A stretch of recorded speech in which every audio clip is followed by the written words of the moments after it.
Hi Yudhvir. Hey Abhinav. We are back on the trail again, Yeah. this time with a different motorcycle. This is a Ducati Desert X, and we've been riding it the last few days. This is not my motorcycle. This is Ducati India's motorcycle, and I am running in the motorcycle for them. In fact, we are running in the motorcycle for them. I have not done a lot of kilometers on it, maybe about 200, because I've had the bike with me for about 3 to 4 days now. But I've ridden it in the city. You have ridden it in the city. Today we have been riding it on the trail. You're riding your GS along with this bike. I'm on this bike, you're on the GS, we keep switching. What are your initial impressions of riding this bike on the trail? So Abhinav, there are motorcycles, and then there are motorcycles, and then there are motorcycles. But when it comes down to Ducati, all of us know that they make beautiful motorcycles. Yeah. So first impression obviously is to have a look at the bike, and then you fall in love with it because it's so beautifully made. Having said that, this one specifically is their first actual off-road capable Yeah. In pedigree. fact, this is the first time Ducati's come up with a 21-inch wheel at the front. Because the Multistrada the adventure bike, the Multistrada that they make, it's always had a 19 or a 17, like never 21. So first attempt at a real actual dirt adventure touring bike. 21 front, 18 rear, which is a revelation because you don't get that 21-18 combo. Outside of this bike in India, you only get that 21-18 in the Africa Twin. All your Tigers, they are 21-17 or 19-17. And the GS is also 19-17. I think the 850 BMW GS, that is 21-17. 17, yeah. So, like the intent is very clear from the wheel size. A 21-17 is a wheel size which kind of just says, I'm going to be very good on the road. And when the need arises, I will do okay off-road. I will do decent off-road. But when you're putting a 21-18, the intent is very clear. That, More on the... Yeah, that, great, I'm going to do the road, but I'm going to make you have more fun off-road. Yeah. And that's what this motorcycle is for. So even though it's off-road biased, as you already mentioned, but it's like, it's still beautiful. It's very beautiful. So, all your adventure bikes, they look the same. Pretty much they all look the same. This is a very, very different, so do you know about Cagiva? Cagiva was an Italian manufacturer in the 80s and the 90s. So there's a relation between the Desert X and the Cagiva. Yeah, so Cagiva used to make small motorcycles. I remember there used to be a Mito or a Mito 125, which used to look like the Ducati 916. वो ऐसे ही दो sleek पतली lights होती थी. Beautiful, like 125cc two-stroke, which was a Ducati 916 in that red color. So that is what I used to remember Cagiva from back when, I was a child and I used to read Overdrive and Autocar. Yeah, we used to have posters. And Yeah. So that is what I knew about Cagiva. But then, Cagiva also used to race the Dakar. And Cagiva at one point of time used to own Ducati. Okay. So what Cagiva did was they took the Ducati 900 engine and they put it in their motorcycle, which was called the Elephant or Elephant, Elephant. Oh. And they won the Dakar twice with that engine in the year 1990 and in the year 1994. Oh. So this motorcycle, the styling, is an homage to the Cagiva Elephant. It's very similar, like as modern as it can be and as retro as the Cagiva Elephant. So that is why, the curved screen, the circular lights at the front, which in a way is lovely because, ultimately it's a Ducati. A Ducati is basically a boutique motorcycle manufacturer which will make the nicest looking motorcycles. We don't know about the reliability. Like, they're not the most reliable motorcycles in the world, but they're the most beautiful motorcycles in the world. Whether it is the Panigale or you go back to the 998 or the 916, 1098, most beautiful motorcycles, the Monster, Ducati makes them. So you've given the insight from your viewpoint, which is very, which is very researched. and impressive. From my opinion, you know, it's like a beautiful woman on which you put some war paint and try to make it look rugged, you know. So this is how this Ducati looks. It's still beautiful, Yeah.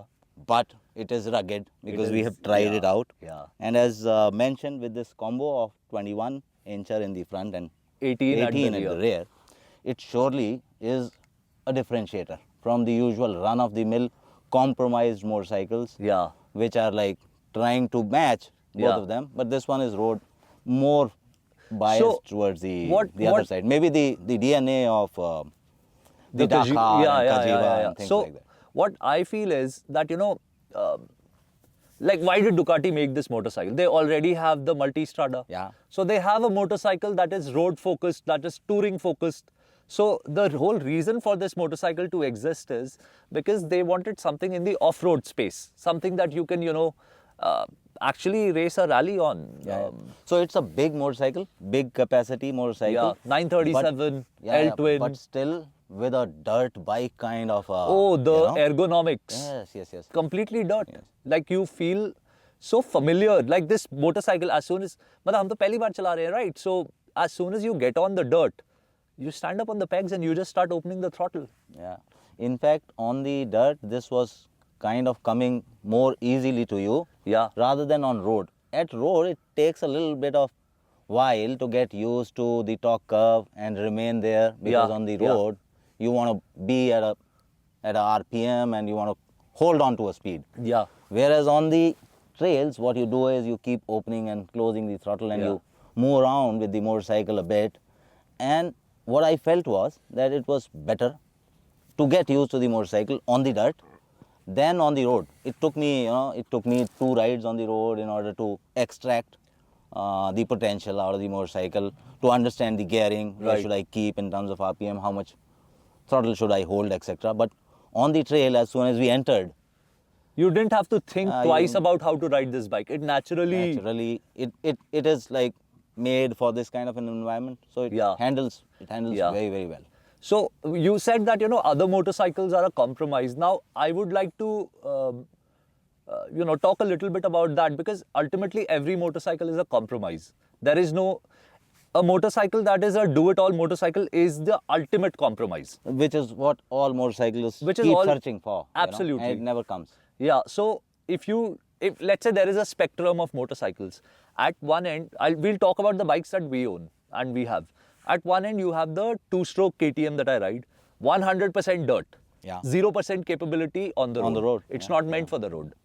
On the other hand, let's say I will talk about the Tiger 1200 that I have, mostly for the road. Yeah. It can do a little bit of off-road. Your GS, it fits bang in the middle. Middle 50. 50-50, true 50-50. It is as good as on the road as it is off the road. But only at a 50% level. 50% level, right? Now, Where does this sit? I'll get to that. Now, when you look at a Tiger 900 Yeah. and a Tiger 800 and the GS 850, 50s. they sit between the Tiger 1200 and the GS. yeah. Slightly towards road, a little bit towards road, and A little more. a little more dirt. That. Yeah. This motorcycle, it sits between the KTM two-stroke and the GS 1200. Yeah. So it is on this side. So it's more fun on the road, on the dirt, than it would probably be on the road. Like it might be fun on the road. It's not the most comfortable bike on the road. For sure, you're going to try it also Huh. on a long tour. I'm going to try and take it on a 700-kilometer trip over the next 2 days. But I feel that already, you know, because the windscreen is very narrow. It is not as tall as my Tiger. The bike itself is quite narrow. The seat is narrow. You feel a lot of the wind. Because it's a tall motorcycle. It's a tall motorcycle and the wind keeps hitting you from all angles. So the tires are slightly off-road oriented. So there is a little bit of tire noise also that creeps in. So it's not an out-and-out road motorcycle. It's not as comfortable on the road as a Tiger. Yeah. But that doesn't doesn't mean restrict it's you. uncomfortable. But it's just not as comfortable as a Tiger on the road. So the person who's going to buy this motorcycle, the priorities need to be very clear. Like this motorcycle, to me, it appeals to me more than what a Tiger 900 Rally would. How about you? Because my priority is I want to go to Ladakh or go to Zanskar and be able to have fun over there, which I don't think I will be able to have as much fun on a Tiger 900 as I would on this bike. So you know what happens is every time whenever somebody is reviewing a motorcycle or when you look at it, everybody looking at a motorcycle jumps on to say how would it perform off-road, how would it perform off-road. Now there is a motorcycle now which is available. Yeah. It is to be discussed for off-road. Yeah. You know. So this is for somebody who's thinking off-road. Yeah. And yeah. who's also wanting who can handle a bigger motorcycle. you Yeah. know. People can come out to off-road with lighter motorcycles, it's absolutely okay. Yeah. But somebody who wants power, Yeah. who's comfortable Yeah. with a tall motorcycle, Yeah. this one is for him. Probably. I think so. you know. I think so. Who can handle motorcycle and who loves to do off-roading and wants to have fun also at the same time. Yeah. You know, because as we mentioned, these are not outrightly your KTMs to Yeah, of 200 course not. and They are things like not. that. These aren't dirt bikes. Yeah, because But it's a dirt capable adventure bike.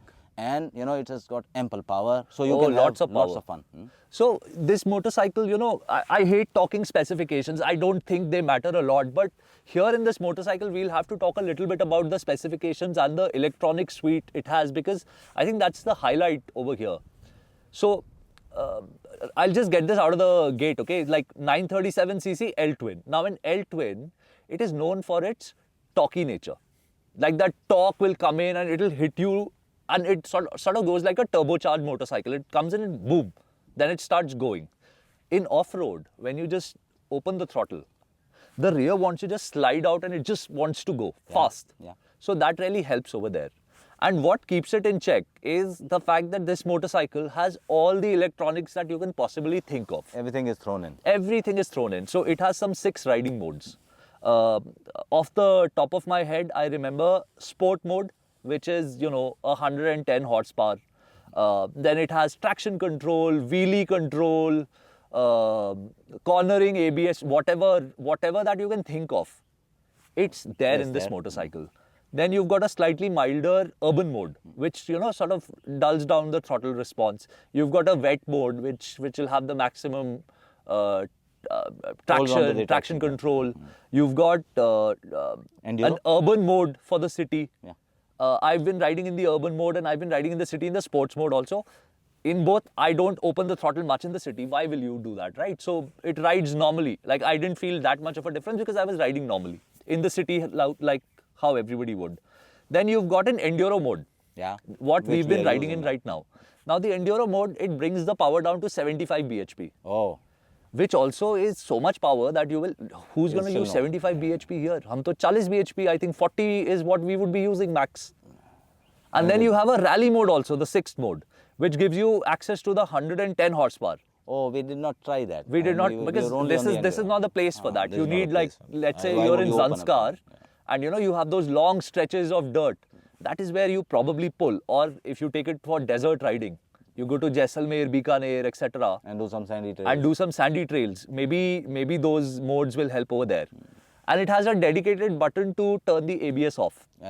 Something like a GS. Something like a GS. Which is at the tap of the... Yeah. And then until and unless you turn the key off, if you just turn the ignition off, the ABS stays off.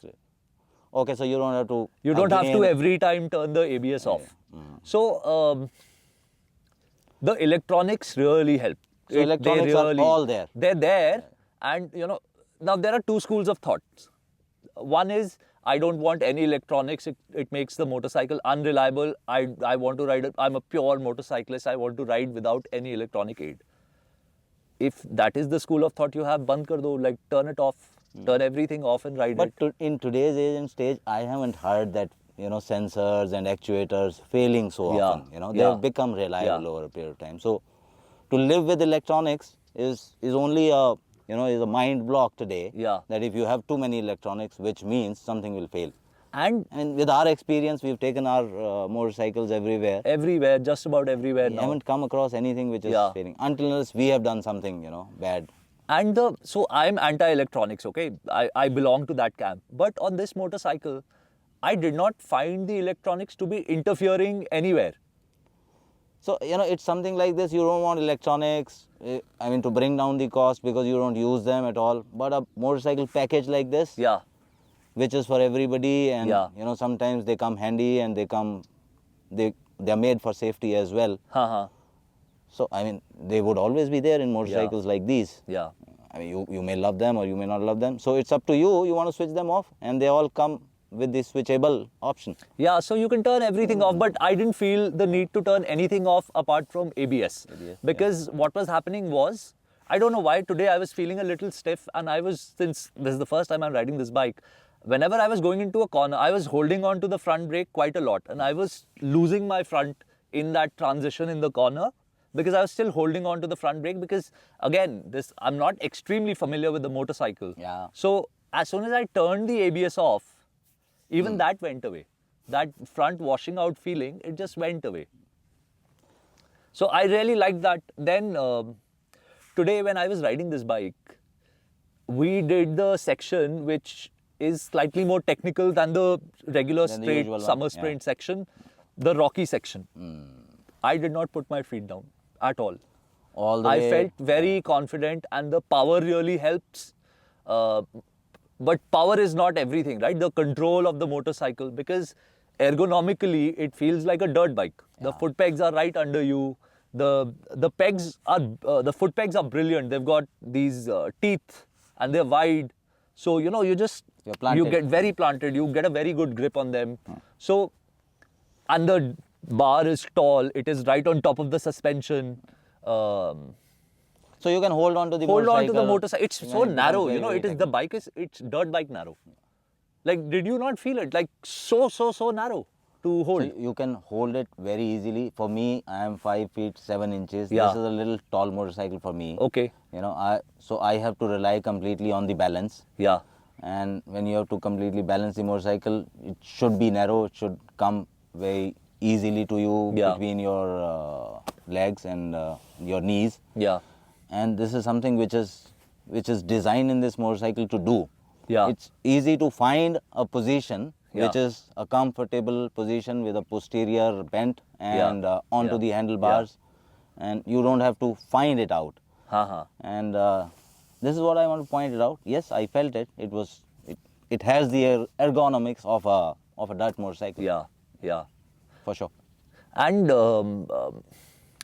this motorcycle, the one thing that I really... So again, I'm going to go back to specifications because I feel that this motorcycle has been made a certain way, which really helps. So the rake angle, the front, it has a dirt bike rake angle. It has a 27.6 degree rake angle, which you find on most KTM EXCs. So But the front is motorcycle raked out. long. And the wheelbase is longer than any other motorcycle I've seen. I parked it next to my Tiger 1200 and I even parked it next to your GS. Yes. It's longer than both. It's longer than both those bikes. So while I'm sitting out here and watching it, it looks like a long platypus kind of a motorcycle. It's longish. True. It's a long motorcycle, which was helping because so when we were on the summer sprint and I was behind you on the GS, I saw that summer sprint has a lot of crests.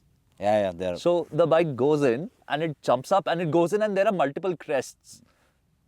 Because I think this stays very planted because of the wheelbase. Even when it jumps and it comes back, there is no twitchiness in the bike. Yeah, because Did you when feel have a that? short base, so I was saying the same thing when we were discussing when we stopped on the way, that this motorcycle when it goes off the suspension and comes down, I think even though it's a big motorcycle, the weight is still not felt because the suspension is able to take it. Yeah. And the second point, obviously, because it's a long motorcycle, so straight line handling ability is much stronger than something which is a short wheelbase, which would feel twitchy, sometimes when the rear would try to go off, and you'll have to still control it with the rear brake or something. This one is, because it's a longish, it keeps going, coming up and down, is so natural and easy. Yeah.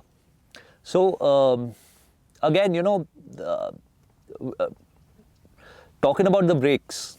Now this bike has calipers which are really super bike brakes. So this is an M50 caliper. which is on your Street Triple 765 RS. So sports oriented. Yeah. But the calibration of this caliper is such that the brakes, they don't feel too strong. Yeah. And they also don't lack bite. Like that, it's that perfect spot. It's not like you'll lock up the brake and you'll fall immediately over. Like it won't stop like a sports bike. You can squeeze these brakes. They're very progressive. I mean, the bite is not so strong like a sports bike where you completely come down to a stop. It still gives you time to control the front even after pressing the brakes. Yeah. It's a very good feel on the Good brakes. feel. I didn't try the rear one though. I don't recall. But the rear one has this pedal thingy. Yeah, serrated pedal. And it is reversible. So if you want to ride on the road, you reverse it and then it's in the bottom position. And if you want to ride off-road where you're standing up, so your foot needs to reach the pedal easier, you reverse it, you get in the higher position. So it's smart. Again, more towards the off-road orientation. So Ducati knows who they are making this bike for. For sure. Like this bike doesn't have an identity crisis. It's very out and out. It is very clear that okay, I'm for the guy who wants to have a little bit more fun off-road and maybe is willing to compromise a little on the on-road comfort, not on-road performance, on-road comfort. I'm ready to compromise a little bit there because I'm taking everything that I can and giving it in the off-road space. Yeah, it's the same thing when I said people reviewing road-biased motorcycles and talking more about off-roading. Yeah. So this is the motorcycle which you can talk about off-roading more and less off-road. So this sits in that space, as you mentioned. Yeah. Acha, so the suspension travel. You've got 230 millimeters at the front, which is what, 9.8 inches, I believe. And you've got 220 at the rear. And you've got 250 millimeters of ground clearance. Again, we are casual riders. We are not any great, we manage. We are okay riders, right? We are not pros. We are just trail, Sunday, Saturday, weekend warriors. We come on the trail, we have fun. We can manage this space. Yeah, we can manage. Be safe here. We sit and talk more than we ride. And then we go back. So, first, for people like us, this suspension setup and this ground clearance setup is enough. More than enough, I guess so. Yeah. And the fact that the suspension is completely adjustable. Not that you and I will be able to adjust it much on our own apart from just barely tweaking the preload. Yeah.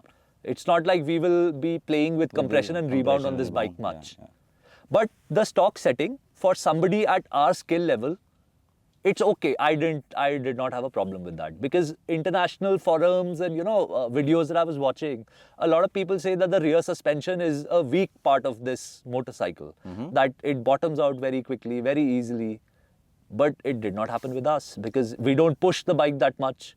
No. So I mean, I could hear some sounds, but it was more from the rattle of the chain when the bike was bouncing up and down. But it wasn't with the suspension bottoming out as such. Yeah. I mean, we don't push also so hard. But what I can say is that 60-70% of the people would ride similar to what our way of doing is. Yeah. And that way, if somebody is looking for a bigger motorcycle, want to own a beautiful motorcycle, and at the same time has an orientation to take that motorcycle more often on the off-road. Yeah. I think it's got the suspension, it's got the stance. Yeah. And when it comes down to beauty or the specifications, they're top notch. Yeah. I mean, it's a super premium motorcycle at the end of the day. But talking about the looks of the motorcycle, I really, really, really like the way this motorcycle looks because it's different. It's very different. Like how often will you see a Ducati Desert X on the road, right? So whenever a person who knows what this bike is, this motorcycle goes by, they'll turn around. You don't turn around and look at a Tiger because a Tiger is almost as common as any other car today because in India, that's the most common ADV. Like we've grown from Tigers and we are now looking beyond Tigers. But this motorcycle, you turn back. But still, if it had a beak, I wish it had a beak.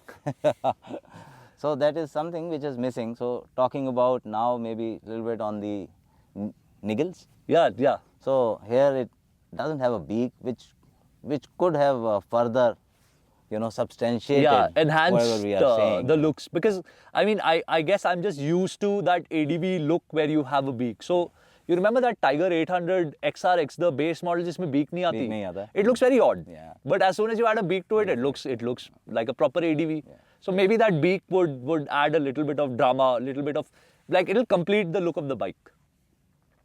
I mean, it still looks good, but that is something which I don't even know how would it appear on this motorcycle. But that is something which on a pedigree like this, you expect. So Ducati has made an even more hardcore version of this motorcycle called the Rally. So obviously that's going to cost a lot more, and it has even more suspension travel. Even more than this? Yeah, and it comes with a flat rally seat, bench seat, nicer black and red paintwork, and it has a beak, and that looks very sexy, very, very sexy. So it has a beak. That has a beak. So this one comes with tubeless spoked rims. Yeah. That one doesn't come with tubeless spoked rims. That one comes with narrower rims, spoked rims, but narrower. I think they would be the XL 7000 series, or or DID Dirt Star wheels, like the top level wheels, and but not wider, thinner. No, they are thinner, so they run knobbies. They run full knobbies. And I'm just thinking what this motorcycle would be capable of doing with a set of full knobbies, because this is still an 80-20 tire. This is 80% road, 20% off-road. No, so a lot depends upon how much are you going to use it, and what kind of a rider are you. But for me, I think this does the job fairly well. I mean, more than what a bike can do on a category like this. Yeah, I would still prefer a more aggressive front tire with like a proper knobby front tire, because I tend to lose my front a lot on these tires. Maybe because I'm just used to a full knobby over here. So my riding style is such that I rely on the tire more than I rely on my skill. And maybe that is why today I wasn't finding the grip in the front in the corners. And you overshot. Yeah, I was overshooting, and I was being on the brake a lot. So maybe a full knobby, if I were to get this bike, I would put in a full knobby. Yeah. Acha, Yudhvir, I mean, if you would own this bike, for sure, then you will not overshoot, because today maybe you are also a little conscious. Yeah. It's a borrowed motorcycle. Yeah, so, it's not mine, and it's a very expensive motorcycle. Care. Yeah, I do understand that. So, talking about an expensive motorcycle, this motorcycle is 21 lakh rupees on road. Yeah. Compared to, let's say, a Tiger 900 Rally Pro, which would be what? 17 lakh rupees, I think. 17 or 18. Let's say 18 lakh rupees. So there is a, now I don't know the proper price of that bike, but let's say there is a between 3 and 4 lakh rupee gap between the two motorcycles. What do you think? Like, if somebody wants to ride road, I would just tell them, just get the Tiger. It makes more sense, right? But if somebody wants to ride dirt, more dirt, like somebody, like you guys have seen enough of us now. If you have, nobody watches. They would have had enough of us, so with our long discussions. So.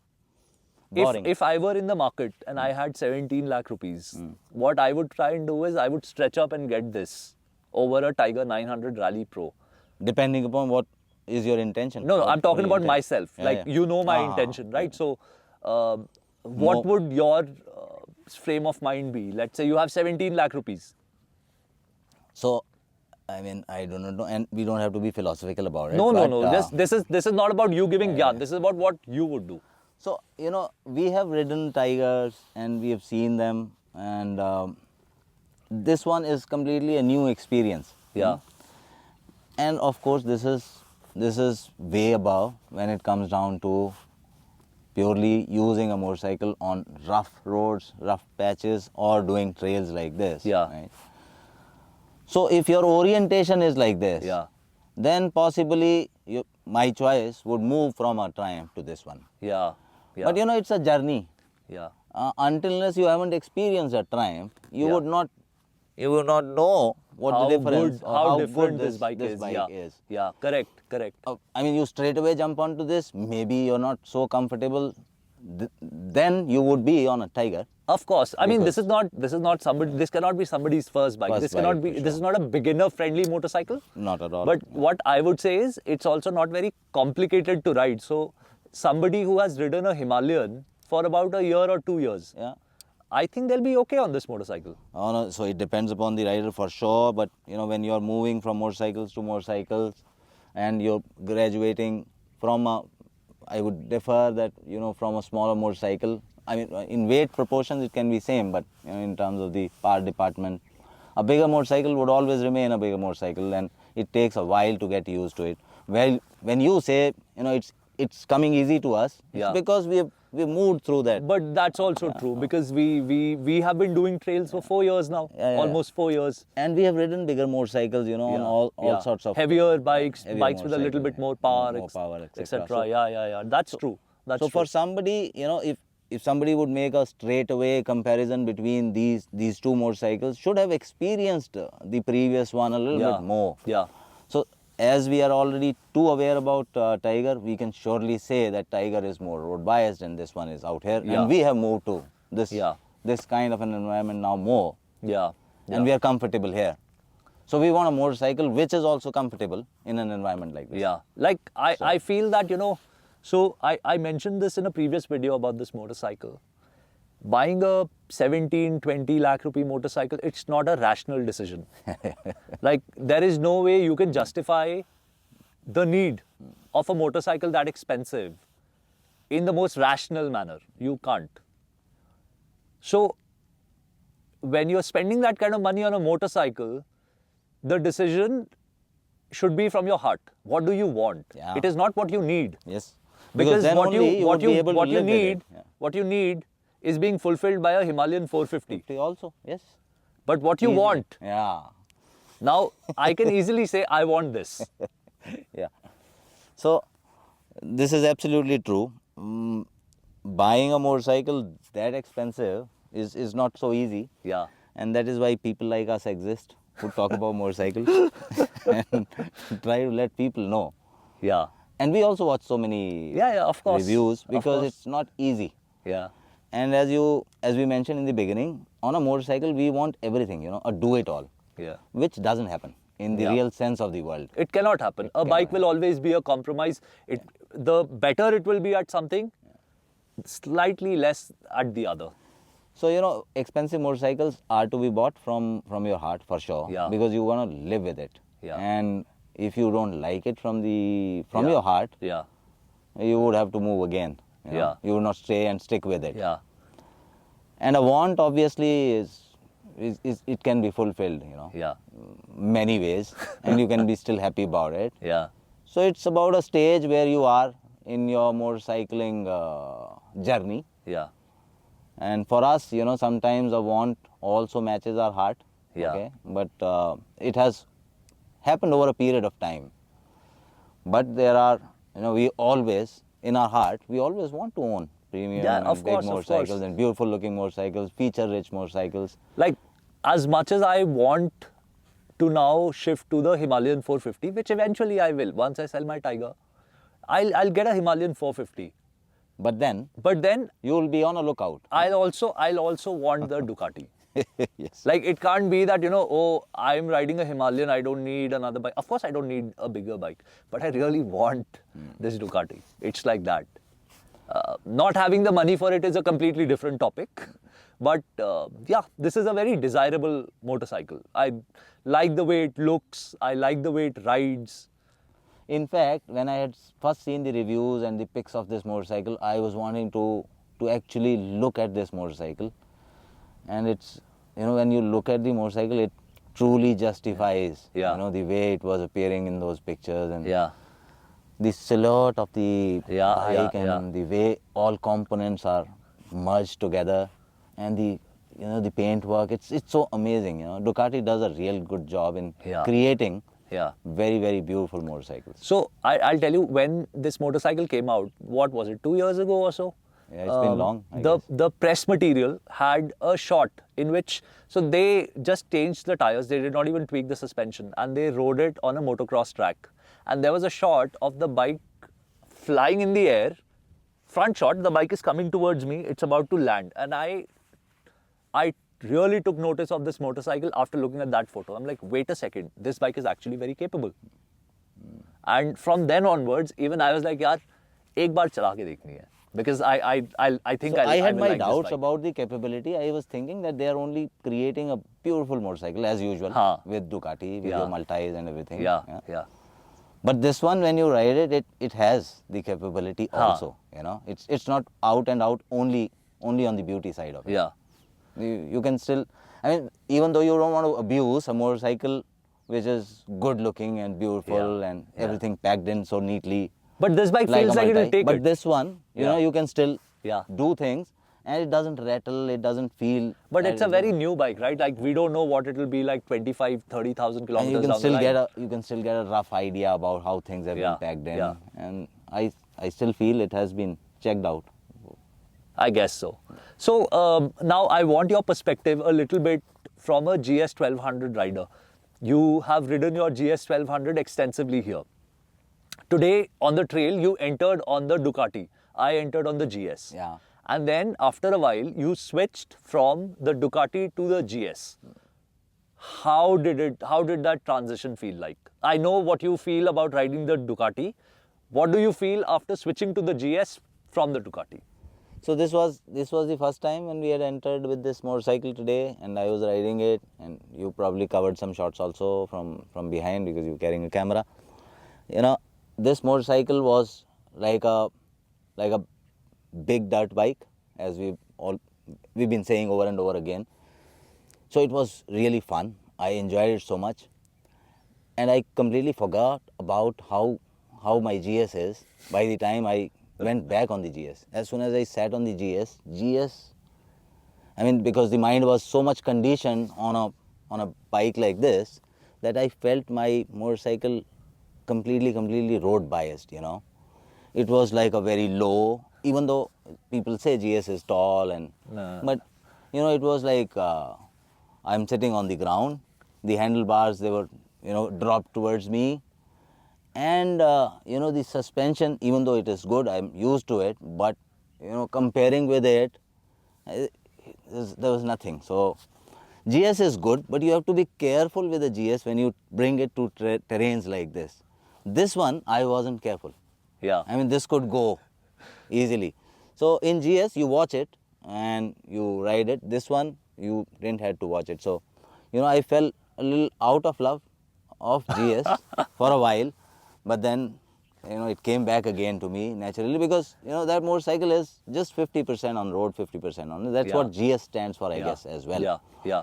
But this one is purely on the off-road. So there's no comparison. I mean, if you would say which one is better, GS can be easy.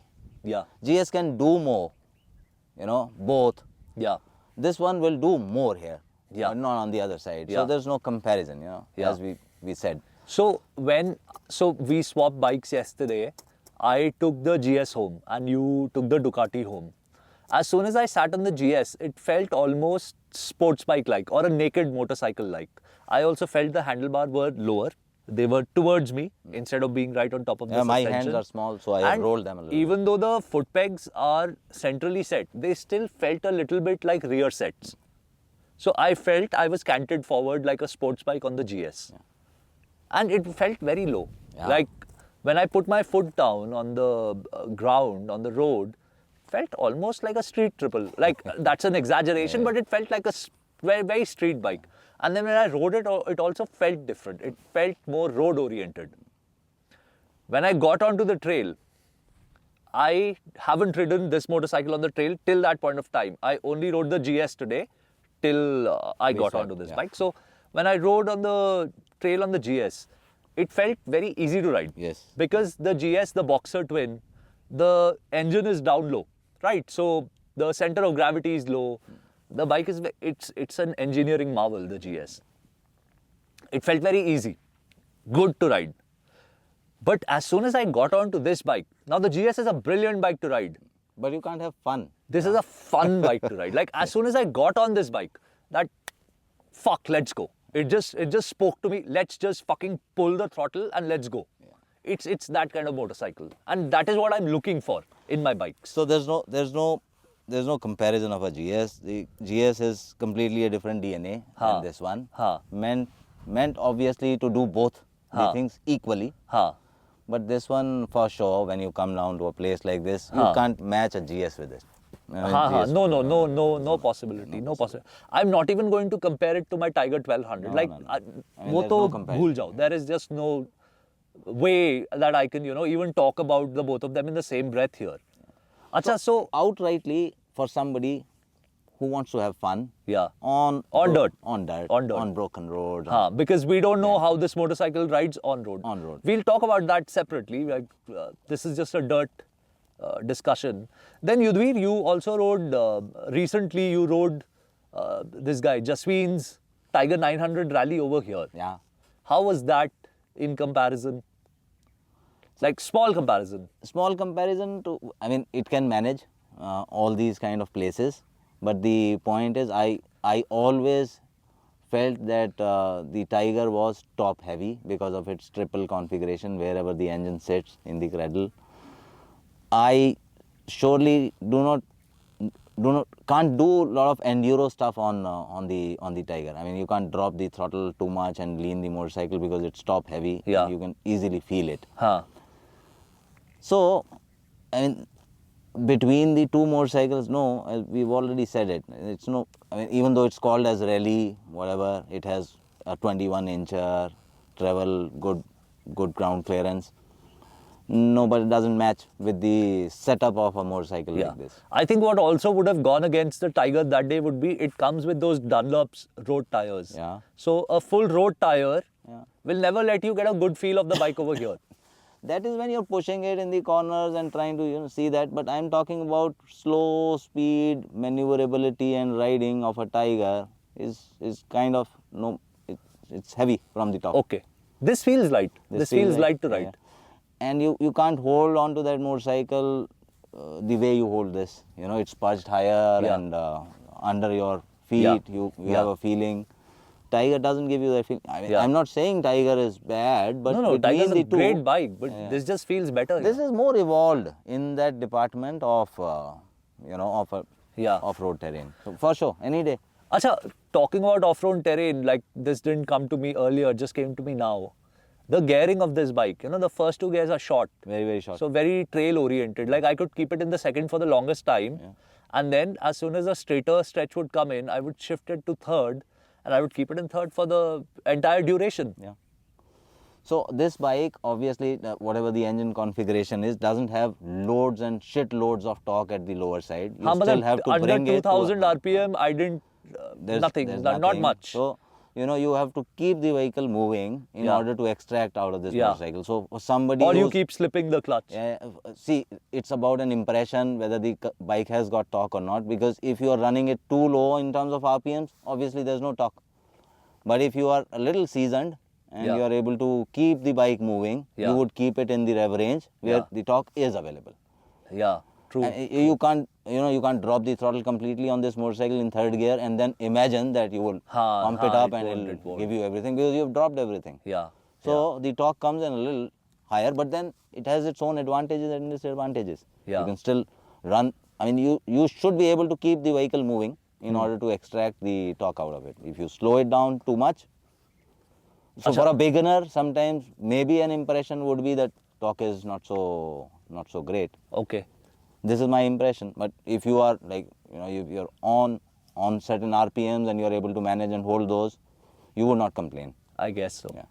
Acha, this is something that a lot of people in this world would not have experience with. And definitely they wouldn't have perspective on. What do you think of this bike versus the Himalayan 450 over here? Because we've ridden the both of those bikes off-road. See, Himalayan hits you in the first, as a first impression, against your expectations, because there's an expectation from an old Himalayan which was like a very slow engine, highly torquey and under square engine, and nobody knew what improvements would happen in the new Himalayan. So what hits you in an Himalayan as a first impression is that it is no closer to the older one. Yeah. So it hits you. It creates very, very big positive impression. Yeah, there's a wow factor. There's oh a wow, factor. what have they made? So what have they made? Some company which is a homebred local organization made in India, such a strong product. So, Yeah. you know, that I mean, from a Ducati, you always know that they make beautiful motorcycles. Yeah. It's a international brand. They have a big portfolio of motorcycles and history. But when on an RE, something coming like a Himalayan, that the wow factor first hits you, right? Yeah. You don't have much expectations, and whatever comes to you is much more than than the expectations, and hence, you know, it creates a very big positive first impression. Yeah. Having said that, on a single, on a 400cc engine, it's something which is, you know, not overtly powerful and not very, you know, very low in terms of power delivery. It's enough and Yeah. ample. Yeah. So it's enough, ample, simplicity, local, organization, and, you know, surprising element. All that creates a big impression in Himalayan. Yeah. Obviously, in Ducati, your expectations are here because, you know, it's an international brand. You think, you know, your wants are way different. Yeah.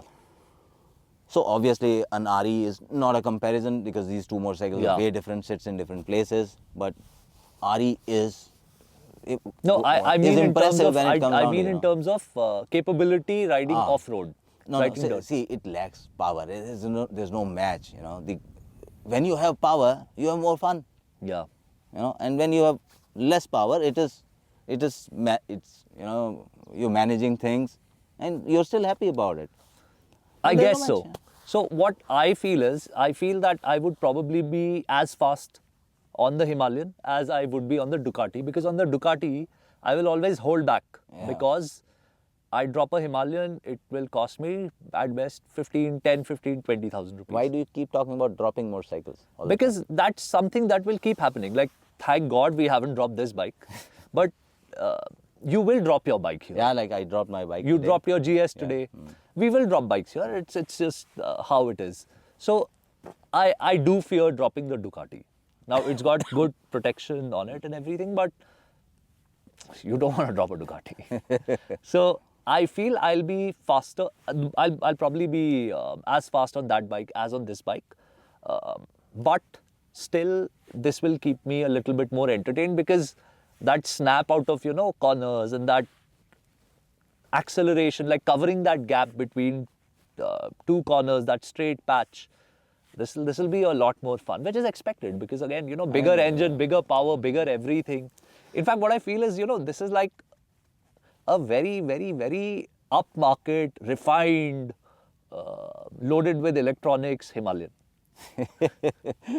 No, so Sorry, I think sorry Ducati. yeah, because it's in white color and दिखती भी वैसी है, big yeah. tank, nothing on the tail, 2118, that is 2117 still, but you know, but you know, outrightly in the looks department, this will eat any other motorcycle for breakfast. Yeah. For sure. You know. yeah. I still feel it's a little bit of an acquired taste. It will appeal to people who are at least in their 30s Yeah. and older. But maybe people in the 20s or so might just prefer the looks of it. Again, looks is a very subjective thing. Yeah, But it looks same. looks like I like the way it looks. I really like the way it looks. More than a tiger. But that could also be because I'm just used to looking at a tiger now for years. Can we conclude, because it's been a long discussion? People are bored. Nobody watches that long, so So people just no, they Keep turn forwarding. off and they go to other videos. okay then. But okay, yeah, let's conclude. No, I want to say something. So, if I had the money, 21 lakh rupees, this would be my go-to bike right now. If you had 21 lakh rupees, would this be your go-to bike? So- And we can only own one adventure touring bike. So you have to do all your road riding also on this bike. I'm willing to make that compromise because of the capability off-road. Are you? I will have to still think it over, you know, because age is catching up on my side. Okay. 51 now. Yeah, 51 now. Going to be 51 Acha? in January. It's Oh, still. I'm sorry. It's still 1 month. Huh? So anyway, age is catching up on my side, but I am not willing to give it away. Okay. So if I would ever sell a GS, I keep contemplating, should I move on, because I've owned GS for almost like 4-5 years now. Yeah. And 60,000 kilometers? Yeah, it's now nearing 60,000 kilometers. Okay. So I was wondering that so there's a lot of this debate which keeps happening. And now, as an option, one of the motorcycles... One of the contenders for your replacement motorcycle. Has also come in. So it's become even more difficult now. Okay. In order to finally see where do I land up. But this one definitely comes as an option. Okay. To me, for sure. All right. Riding it, because I love this motorcycle. Yes, as you mentioned, on the road, whatever, but you know, it still attracts attention. You're perched so high on the road, and you can see the visibility over the cars. Yeah. It's a different high altogether. I think I would still love to ride on this motorcycle on the road also. अच्छा, हमने इतनी बात तो कर ही ली है. We are about to conclude. You rode it on the road. You took it home yesterday. Yeah. You did GFR twisties. Yes. And then you did a little bit of traffic, and then you came back in the morning. Yeah. And you came here fast, by the way, because you were here before me. Yes. I took 20 minutes or so, or 22 minutes. How did it feel on the road? And if you know the correct gearing and to hold on to these higher speeds, motorcycle holds it very well. You don't have to drop the throttle. You can just keep going with the same speed. Any corner comes in. GFR is something which is yeah. You do the me. GFR every single day. You go to work on it. Because I ride to work also, so I can, you know, with my eyes closed, I can still ride on the GFR. So on GFR, I don't drop the throttle on any corner. So if I am on 100, 110, 120, I'll go flat out. Like this. What speeds were you holding on this bike? Do you remember? This motorcycle is locked in after 6,000 RPMs. Okay. So the speedo starts showing amber. Okay.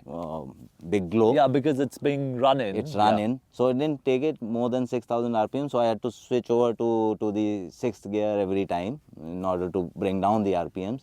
So I crossed 130, 120, 120. Felt nice there. And I was on 110s. Yeah, there's a little bit of wind blast after 100 or in the vicinity of 100. It starts, you know, because the windscreen is a little very smaller. Narrow and very short, narrow. Yeah. But then there's an advantage also, you know, having a narrow motorcycle. Yeah. Just sneak in and pass on. So what about the handling? Because it's so long, does it turn direction easily? So today it was not too much of a traffic where you need to keep changing directions so often. No, in terms of corners. When you enter corners are super easy. Yeah. I could lean the motorcycle without too much of conscious effort, you know. Okay. So what I do generally on a GS, I did the same on this motorcycle, and even though it's a taller motorcycle with bigger wheels, etc., I could overtake on a lean and things like that. Yeah. Easy. I mean, it gives you confidence, like you are safe. Yeah. And mind it, it's a borrowed motorcycle, so you somewhere in your mind, like an asshole, you're a little conscious about it. Yeah. Cool. I think let's end the discussion there. You guys have a fair idea now of what we feel about this bike. This probably would be another hour-long video. Again? Not again. So let's cut it we short. never intended that Himalayan video to go on for an hour. Yeah. But then you just, the discussion starts flowing and it just goes everywhere. Like, I think this discussion had no flow of thought. It just went everywhere. Yeah. But so I thought, Abhinav, you would normally edit your videos, but I think being a lazy bum, you don't do that. I don't. Well, you know? I've never edited videos. I just do a start, stop, full upload. That explains it, because we come on our rides at 9:30 when people have gone back and slept. Okay, 9:30 is also early. We usually do 11. 11-ish also. Okay, thank you guys. Thank you so much for watching. Yeah, we're going to end this now. I like the bike. He likes the bike. If you are in the market for a bike like this, give it a try. It's worth a ride. It's worth a ride. Thank you so much, guys. Bye-bye. Thank you for being dead bored. Okay. अब देखे वो record कर भी रहा था धूप से गर्मी से कहीं बंद तो नहीं हो गया था अगर हो गया होगा तो बस खत्म एक बार ही बंद हो गया था उसके बाद हमने कभी वीडियो नहीं बनाया